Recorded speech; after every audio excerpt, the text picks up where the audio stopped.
नमस्कार, आप देख रहे हैं न्यूज़ वन इंडिया। मैं हूं आपके साथ राजेश कुमार। बुलेटिन की शुरुआत बड़ी खबर के साथ करेंगे। गाजियाबाद में युवती से रेप का यह मामला है, जिसमें रेप कांड पर एसपी ने प्रेस कॉन्फ्रेंस की है।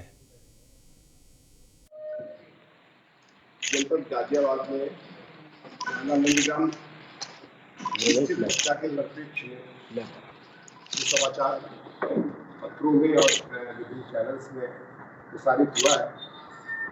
उस संदर्भ में ये कहना है कि इसमें जैसे ही सूचना प्राप्त होती है, जनपद गाजियाबाद की पुलिस ने इसके मुकदमा पंजीकृत किया। सभी वैज्ञानिक साक्ष्यों का संकलन करने के लिए एसएसपी गाजियाबाद ने एसपी क्राइम दीक्षा शर्मा, जो कि पेशे से एमबीबीएस इन्होंने अपनी डिग्री की हुई है। इसके साथ में जो सीओ है यहाँ की सर्किट की आलोक दुबे, उनके नेतृत्व में एक टीम गठित की एसपी सिटी मुकुल, जिसमें लगातार संपर्क रहे। इस घटना के सभी संभावित जो स्थितियां थी, खासतौर से जैसे ही कोई घटना होती है तो पूरी तरह से सभी संवेदनशील होते हैं। जब इसकी सूचना प्राप्त हुई 112 के माध्यम से, तो तत्परता से महिला कांस्टेबल के साथ वहां पर हॉस्पिटल में लेके गए, जहां महिला चिकित्सक के समक्ष संबंधित महिला द्वारा पूरी तरह से विरोध किया गया कि हम यहाँ पर मेडिकल नहीं कराएंगे। पूरी टीम के द्वारा इसका प्रयास भी किया गया, तो सफलता प्राप्त नहीं हुई। तो जाहिर सी बात है, चिकित्सकों द्वारा उसको हायर केस के लिए रेफर किया गया मेरठ मेडिकल कॉलेज या अन्य। यहाँ पर जीजीवी हॉस्पिटल में जाने की, क्योंकि वो पहले से वहां से ठीक रही है या जो भी कारण है, उसके द्वारा एक बात कही गई, जिसके बेसिस पर उपचार की कार्रवाई संपन्न कराई। इस एसआईटी के रूप में जो इनकी एसपी क्राइम और पूरी टीम, जो फॉरेंसिक के लोग, इन सब ने इस पर तत्परता से कार्रवाई की। तो ये बात निकल के आई कि इनका एक परिचित आजाद पुत्र तहसील निवासी कबीर नगर दिल्ली है, जो कि जिस समय ये डायट हुई थी कथित रूप से, उस समय से इनका भी मोबाइल ऑफ था।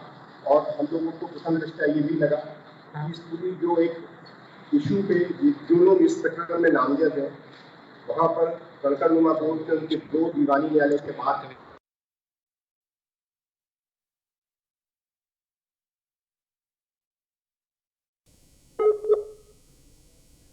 तो गाजियाबाद प्रकरण को लेकर पुलिस की तरफ से यहां प्रेस कॉन्फ्रेंस करके विस्तार से बताया जा रहा है कि इस मामले में अब तक क्या क्या हुआ और क्या कार्रवाई की गई।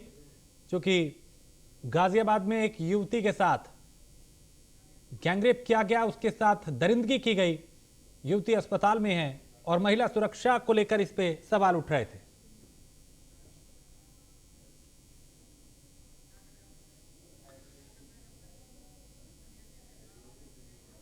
और आम आदमी पार्टी ने हिमाचल विधानसभा चुनाव के लिए उम्मीदवारों की दूसरी सूची जारी कर दी है और इस सूची में पार्टी ने 54 प्रत्याशियों का ऐलान कर दिया है। इससे पहले पार्टी ने 20 सितंबर को उम्मीदवारों की पहली सूची जारी की थी, जिसमें 4 उम्मीदवारों की घोषणा की गई।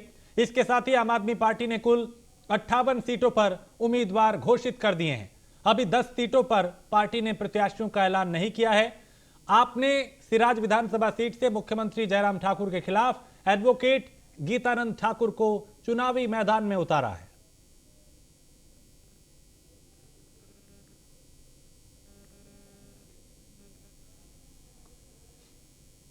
और मुंबई में बीएमसी चुनाव से पहले मुंबई में एक बार फिर अवैध बांग्लादेशियों और रोहिंग्या का मुद्दा जो है वो गर्मा गया है और उपनगर के पालक मंत्री मंगल प्रभात ने आदेश दिया कि पी नॉर्थ वार्ड में कितने बांग्लादेशी और रोहिंग्या अवैध रूप से रह रहे हैं, इसकी जांच की जाए। जांच के लिए उन्होंने रेवेन्यू, पुलिस, बीएमसी और रेशनिंग डिपार्टमेंट की टीम गठित की है, जो ये जांच करेगी कि कितने बांग्लादेशी और रोहिंग्या बिना परमिशन के अवैध रूप से और अवैध निर्माण कर यहां पे रह रहे हैं।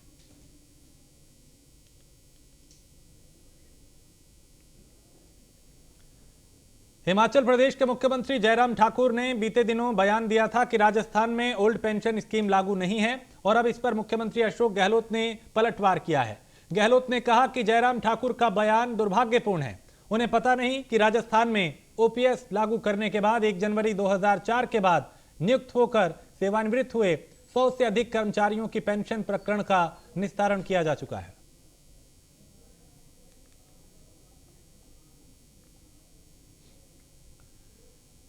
अंडर 17 फीफा वर्ल्ड कप में भारतीय फुटबॉल टीम का प्रतिनिधित्व करने वाली झारखंड की खिलाड़ियों से सीएम हेमंत सोरेन ने मुलाकात की। टीम की कप्तान अष्टम ओराम के अलावा नीतू और कई दूसरे जो खिलाड़ी थे उन्होंने भी यहां पे मुलाकात की। सभी खिलाड़ियों ने मुलाकात के दौरान मुख्यमंत्री से अपने अनुभव को साझा किया। इससे पहले सीएम ने खिलाड़ियों को गुलदस्ता देकर सम्मानित किया था।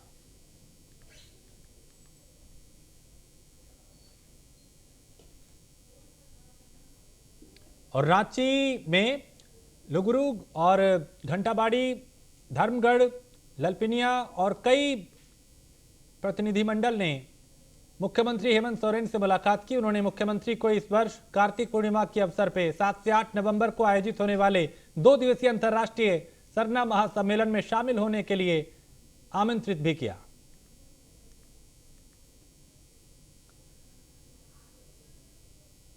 प्रधानमंत्री नरेंद्र मोदी गुजरात दौरे पे हैं। आज उनके दौरे का दूसरा दिन है और प्रधानमंत्री के दौरे का आज चूंकि दूसरा दिन है और आज पीएम मोदी ने गुजरात के केवड़िया में मिशन लाइफ का शुभारंभ किया।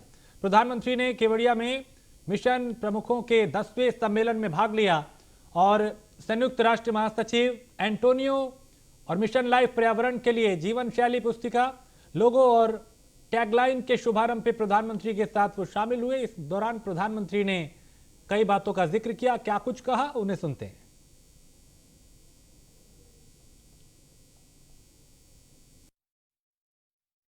मिशन लाइफ P3 की अवधारणा को मजबूत करेगा। P3 यानी प्रो प्लेनेट पीपल। आज हम एक ऐसी दुनिया में जी रहे हैं जहां इस बात की चर्चा रहती है कि कौन किस देश या गुट के साथ है और कौन किस देश या गुट के खिलाफ है। लेकिन मिशन लाइफ धरती के लोगों को प्रो प्लेनेट पीपल के तौर पर जोड़ता है, उनको अपने विचार से समाहित करता है, एक कर देता है। ये लाइफस्टाइल ऑफ द प्लेनेट, ये lifestyle of the planet, for the planet and by the planet की मूल सिद्धांत पर चलता है। पृथ्वी पर रहने वाले प्रत्येक व्यक्ति को व्यक्तिगत प्रयासों की कामना के साथ ही आज ये मिशन लाइफ का ये विजन दुनिया के सामने रख रहा हूं। मिशन लाइफ इस धरती की सुरक्षा के लिए जन जन की शक्तियों को जोड़ता है, उनका बेहतर इस्तेमाल करना सिखाता है। मिशन लाइफ क्लाइमेट चेंज के खिलाफ लड़ाई का लोकतांत्रिक डेमोक्रेटिक एक प्रकार से उसका विस्तार कर रहा है, जिससे हर कोई अपने सामर्थ्य के हिसाब से योगदान दे सकता है। मिशन लाइफ इस बात पर भरोसा करता है कि छोटे छोटे प्रयासों का भी व्यापक प्रभाव हो सकता है। मिशन लाइफ हमें प्रेरित करता है कि हम सब अपनी रोजमर्रा की जिंदगी में ऐसा बहुत कुछ कर सकते हैं जिससे पर्यावरण की सुरक्षा हो। मिशन लाइफ ये मानता है कि अपनी लाइफस्टाइल में बदलाव करके एनवायरनमेंट की रक्षा की जा सकती है। इकोसिस्टम के लिए भारत पर्यावरण के अनुकूल ऊर्जा स्रोत की तरफ भी बहुत तेजी से कदम बढ़ा रहा है और ये गुजरात ग्रीन हाइड्रोजन के लिए हब के रूप में विकसित होता चला जा रहा है। इससे भारत और विश्व के कई देशों को नेट जीरो के अपने लक्ष्य को हासिल करने में बहुत। उत्तर प्रदेश प्रदूषण नियंत्रण बोर्ड ने दिवाली पर्व के मद्देनजर पटाखे फोड़ने को लेकर जनमानस से अपील की है और अपील में कहा गया है कि नियमों का पालन करें। तो लोगों से अपील की गई है कि अत्यधिक शोर के पटाखों का प्रयोग ना करें।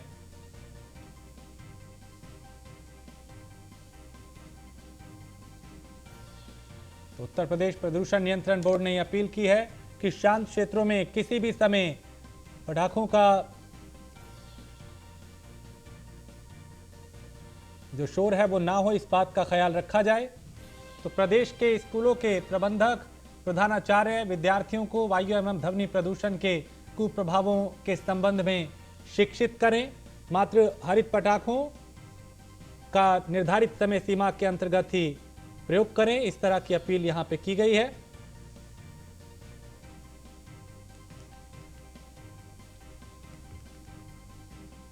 तो चूंकि दीपावली को लेकर, ताकि वायु प्रदूषण भी ना हो, ध्वनि प्रदूषण भी ना हो, इसको लेकर लोगों से अपील की गई है। और कटिहार के डीएम और पुलिस अधीक्षक ने घाट का निरीक्षण किया और आगामी महापर्व छठ पूजा को लेकर विभिन्न छठ घाटों का डीएम ने निरीक्षण किया। उनके साथ कई आला अधिकारी भी थे। समस्या से निपटारा और श्रद्धालुओं के लिए सुविधाओं की व्यवस्था का भी उन्होंने निर्देश दिया और यहां पे निरीक्षण भी किया।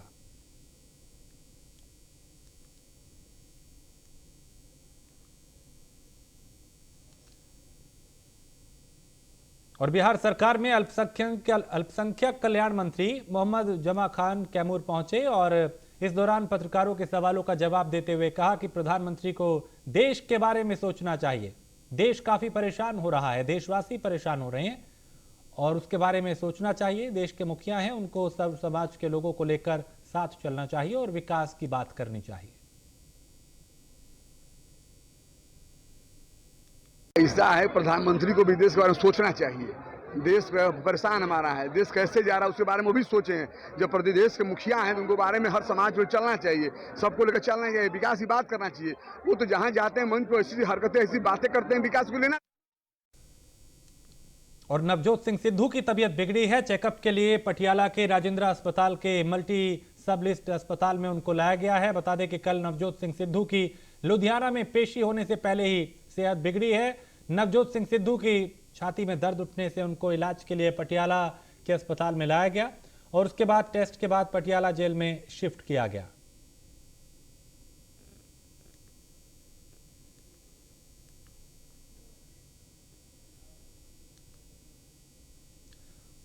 और पंजाब राज्य मंत्री स्तरीय सेवा संघ के बैनर तले विभिन्न विभागों के कर्मचारियों ने बैरल पीटकर और काले झंडे लेके सरकार के खिलाफ प्रदर्शन किया। साथ ही सिस्टम कॉरपोरेशन के अध्यक्ष ने रमन बहल के घर पे धरना दिया। इस मौके पे प्रदर्शन कर रहे कर्मचारियों ने कहा कि पुरानी पेंशन योजना को बहाल करने और दिवाली से पहले महंगाई भत्ते का भुगतान करने की मांग को लेकर यहां पे प्रदर्शन किया जा रहा है।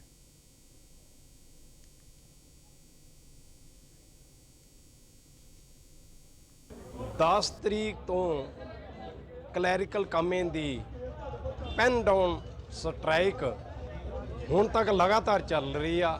ਆਪਣੀਆਂ ਮੰਗਾਂ ਦੇ ਸੰਬੰਧ ਵਿੱਚ ਮੁੱਖ ਮੰਗਾਂ ਇਹ ਨੇ ਕਿ ਪੁਰਾਣੀ ਪੈਨਸ਼ਨ ਦੀ ਬਹਾਲੀ ਕੀਤੀ ਜਾਵੇ, ਦੀਵਾਲੀ ਤੋਂ ਪਹਿਲਾਂ ਡੀਏ ਦੀਆਂ ਕਿਸ਼ਤਾਂ ਦਿੱਤੀਆਂ ਜਾਣ, ਜਿਹੜੀ ਆ ਪੈਨਸ਼ਨ ਦੀ ਸੋਧ ਕੀਤੀ ਜਾਵੇ ਤੇ ਜਿਹੜੀਆਂ ਹੈਗੀਆਂ ਉਹਦਾ ਬਕਾਇਆ ਜਿਹੜਾ 16 ਤੋਂ ਲੈ ਕੇ 30 ਜੂਨ 2021 ਤੱਕ ਬਕਾਇਆ ਦਿੱਤਾ ਜਾਵੇ।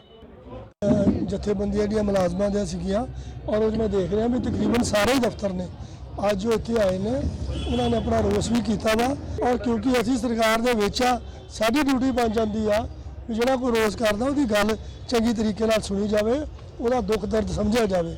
ਸੋ ਉਹਨਾਂ ਦੇ ਜਿਹੜੇ ਮੈਨੂੰ ਮੈਮੋਰੈਂਡਮ ਉਹਨਾਂ ਨੇ ਦਿੱਤਾ ਉਹ ਮੈਮੋਰੈਂਡਮ ਮੈਂ ਦੋਵੇਂ ਹੀ ਇੱਕ ਸੀਐਮ ਸਾਹਿਬ ਦੇ ਪ੍ਰਿੰਸੀਪਲ ਸੈਕਟਰੀ ਸਾਹਿਬ ਨੂੰ ਭੇਜਿਆ, दूजा मैं चीफ सैकटरी साहब को भेजा, नाल लिख के उन्होंने बेनती की कि ये जथेबंदियों की गल सुनो और इन्हों समा दिता जाए ताकि बैठ के टेबल के उपर एक दूजे के व्यू पॉइंट जोड़े ने सामने आ जाए और वो जो आम राय बने, जो कंसेंसस बने वो फैसले किए जाए। और बिहार विधान परिषद में नेता प्रतिपक्ष सम्राट चौधरी ने कहा कि बिहार में न्याय और अति पिछड़ों की जीत हुई है। सम्राट चौधरी ने कहा कि जिस तरीके से मुख्यमंत्री नीतीश कुमार ने राज्य के अति पिछड़ों के साथ सौतेला व्यवहार किया, ये दुर्भाग्यपूर्ण है। सुप्रीम कोर्ट ने देश हित में ट्रिपल टेस्टिंग के लिए राज्य सरकारों से आयोग बनाने को तब इनके कानों तले जूं नहीं रेंग रही थी जब कहा था और इनके रवैये को ध्यान में रखते हुए हाईकोर्ट ने नगर निकाय चुनाव को खारिज कर दिया। तब इन्होंने रात के अंधेरे में आयोग बनाया। पटना उच्च न्यायालय का फैसला आया, वो अपने आप में ऐतिहासिक फैसला है।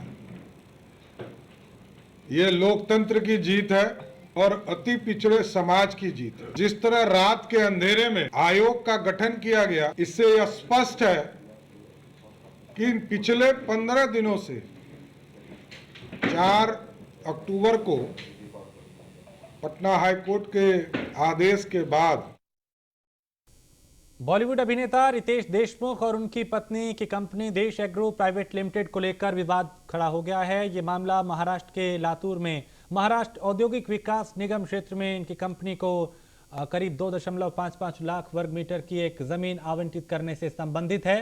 कंपनी को ये जमीन उनके गठन होने के महज 3 सप्ताह के भीतर और आवंटन के लिए आवेदन करने के मात्र 10 दिन बाद मुहैया कराई गई है।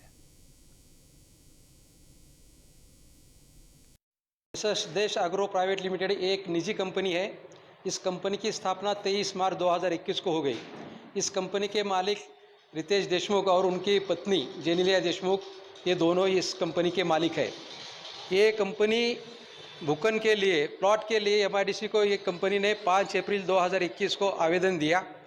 उस आवेदन पर 9 अप्रैल 2021 को मुंबई में बैठक हो गई और 15 अप्रैल 2021 को इस कंपनी को भूखंड अलॉट हो गया। इसके पहले प्राधान्य या इसमें ही और 16 लोग वेटिंग में थे। उन 16 लोगों को बाईपास करके उन 16 लोगों का कुछ भी विचार न करते हुए इनको केवल 10 दिनों में प्लॉट अलॉट किया।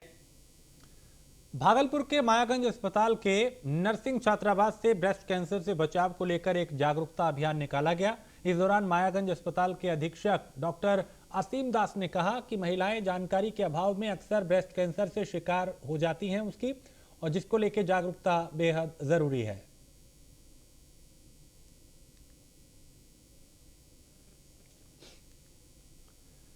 सुपौल जिले के पिपरा थाना इलाके में बिट्टू हत्याकांड मामले को पुलिस ने सुलझा लिया है, बल्कि इस हत्याकांड मामले में 4 आरोपियों को गिरफ्तार भी किया है। सुपौल सदर SDPO कुमार इंद्र प्रकाश ने अपने कार्यालय में जानकारी देते हुए बताया कि बीते 10 अक्टूबर को युवक का शव पुलिस को बरामद हुआ था और जांच करते हुए पुलिस ने इसका खुलासा किया और आरोपियों को गिरफ्तार किया है। सुपौल जिला के अंतर्गत पिपरा थाना में दिनांक 10 तारीख को एक डेड बॉडी प्राप्त हुआ था और वो शुरुआती दौर में वो अननोन डेड बॉडी था। बाद में उसकी पहचान की गई। उसके बाद हम लोग उसका अनुसंधान शुरू किए। वैज्ञानिक अनुसंधान के तरीके से कुछ जो है उसमें क्लू मिला, उसके आधार पर हम लोग जो है आगे बढ़े। तो ये मामला जो है प्रेम प्रसंग से जुड़ा हुआ पाया गया। इस पूरे मामले में 4 लोगों को गिरफ्तार किया। बिहार के किशनगंज जिले में आजादी के अमृत महोत्सव के अवसर पर नेहरू सेवा युवा केंद्र के सौजन्य से शहर के टाउन हॉल में जिला स्तरीय युवा उत्सव कार्यक्रम का आयोजन हुआ और इस दौरान सांसद प्रतिनिधि परवेज आलम, जिला परिषद अध्यक्ष प्रतिनिधि अंजार आलम और कार्यक्रम का उन्होंने शुभारंभ किया। वहीं जिला कला संघ कस्तूरबा बालिका विद्यालय के छात्र छात्राओं ने कई कार्यक्रम यहां पे प्रस्तुत किए।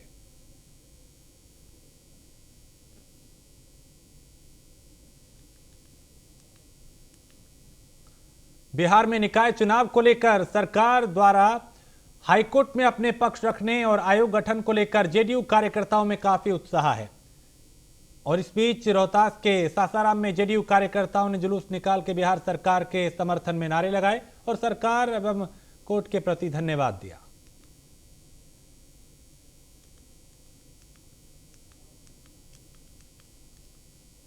रोहतक के सांपला कस्बा स्थित पुरानी मार्केट कमेटी की खाली पड़ी इमारत में अचानक 8 गोवंशों की मौत से इलाके में हड़कंप मच गया। लोगों की माने तो किसी शरारती तत्व ने गोवंश को कोई जहरीला पदार्थ खिलाया है, जिसके कारण उनकी मौत हुई है। मामले की सूचना मिलते ही गौरक्षा दल ने गोवंशों का पोस्टमार्टम कराया और उन्हें सम्मान के साथ दफनाया।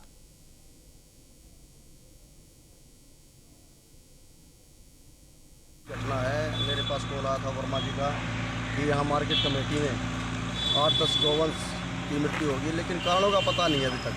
कि किस कारण से इसकी मृत्यु हुई।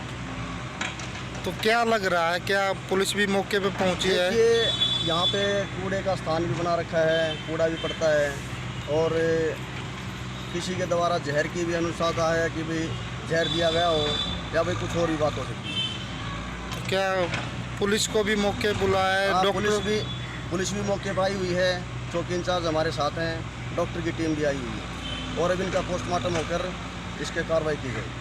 फोन आया था कि मेरे पास कि ऐसे मार्केट कमेटी के ग्राउंड में 2-3 गौवंशों की हालत ख़राब हो रही है। तो रात ने बालक भेजे यहाँ पे, तो 2-3 गौवंश मर चुके थे। सुबह 7 बजे फिर फ़ोन आया जी कि सांपला में इधर गलियों में 2-3 गौवंश जो है मर पड़े हैं।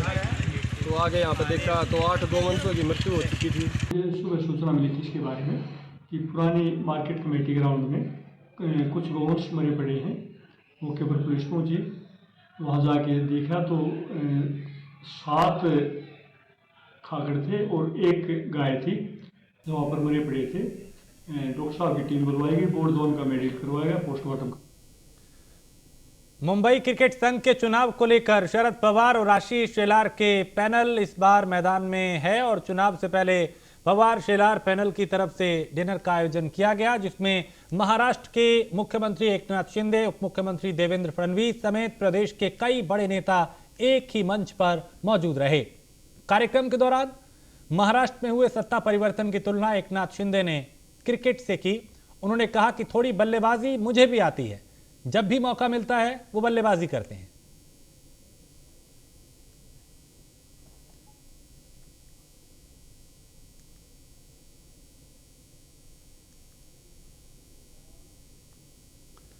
महाराष्ट्र एटीएस ने रायगढ़ के पनवेल से पीएफआई के 4 सदस्यों को गिरफ्तार किया है।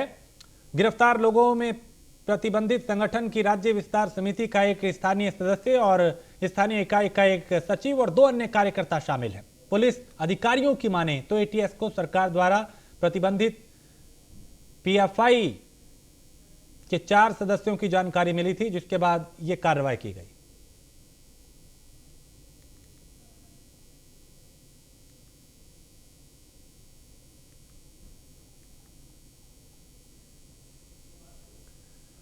और पंजाब के मोगा में फ्रीडम फाइटर भवन में मेडिकल प्रैक्टिसेशन एसोसिएशन की तरफ से चेतना समागम कार्यक्रम का आयोजन किया गया, जिसमें अलग अलग गांवों के डॉक्टर्स ने हिस्सा लिया। कार्यक्रम में सरकार की तरफ से डॉक्टर्स पे दबाव बना के बंद कराए जा रहे कार्य के खिलाफ एकजुट होने की अपील की गई। वहीं कार्यक्रम में पहुंचे डॉक्टर्स की माने तो कोरोना काल में स्वास्थ्य विभाग के साथ मिलकर उन्होंने मरीजों की सेवा की, लेकिन अब सरकार की तरफ से उन्हें किसी भी तरह का सहयोग नहीं दिया जा रहा।